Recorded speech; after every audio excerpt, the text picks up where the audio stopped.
Soos 'n vlokkie skuim uit die sferiese ruim kom 'n wolkie aangesweef.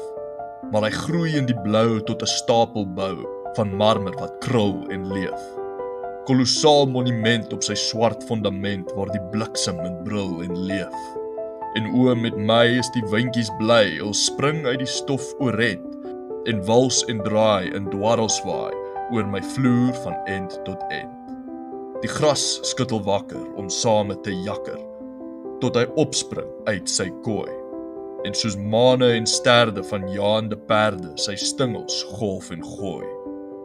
Met dofsware plof soos koels in die stof kom die eerste druppels neer, tot het reis alom so deur die gebrom en gekraak van die donderweer. My kloue vooruit om te gryp en te byt, jaag 'n holwolk langs verby, soos 'n perdekommande wat dreun oor die lande, vertrap en gesel hy. En sy lyke kleed sien ek ver en breed in die avondson gesprei. Stil in die duister lê ek so en luister hoe die spruite gesels en lag. Maar bowe die pak van my wolkedak het die maan al lank gewag. Nou breek en skeer hy 'n baan daardeur om te deel in my vreug benede. Hy sprei die waas van sy romigblou gaas en ek lag so stil tevrede. Plek op plek soos die wolke trek, sweef die skaduwees onder mee, soos eilande wyd oor die water verspreid op die boesem van die groote see. Met 'n afskeidskus gaan die maan ook te rus en ek wag op die daraad.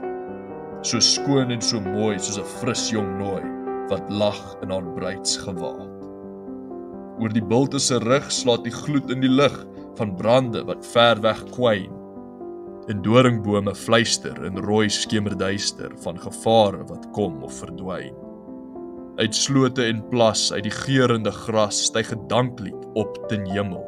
En dis net of ek hoor hoe die kriekies se koor weer galm uit die sterre gewemel. Waar wêrelde gaan op ons stille baan tot die einde van ruimte en tyd.